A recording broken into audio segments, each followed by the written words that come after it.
l'idée c'est d'avoir une image en mouvement. Et je dis bien une image parce que pour moi c'est un peu comme un tableau ou une photographie, mais dans laquelle on a du mouvement.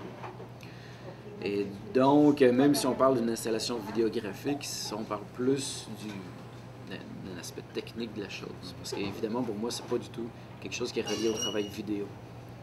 C'est beaucoup plus une seule image, mais qui évolue à travers le temps.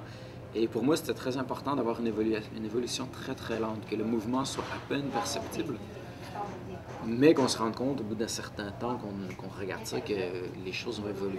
Donc c'était d'avoir ce travail-là qui était de pousser la photographie plus loin, de l'amener dans le domaine des nouveaux médias, mais en même temps, c'est pas quelque chose que je trouve, c'est pas un travail vidéo pour moi. À la limite, peut-être un travail cinématographique, mais j'ai une autre vision du travail vidéo que ce qui a été fait.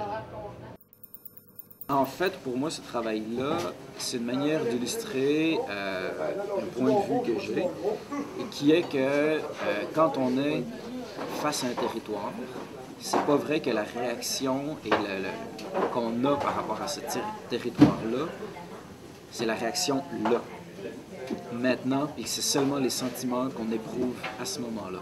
Pour moi, on est toujours lié avec la mémoire implicite qu'on a, et donc pas la mémoire définie d'apprendre un langage, d'apprendre des couleurs, d'apprendre des calculs mathématiques, mais plus la mémoire des sens.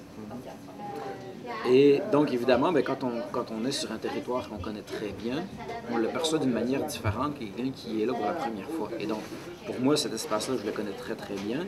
Il y a des souvenirs qui sont rattachés à ça, il y a des odeurs, il y a des sensations de froid, de chaud, de vent, on peut tous les nommer. Et donc, l'idée avec ce travail-là, c'était de dire, ben, quand je suis là, il n'y a pas juste le moment-là, il y a cette superposition de moments. Et toute cette superposition de moments font l'expérience sensorielle que j'en ai quand je suis là.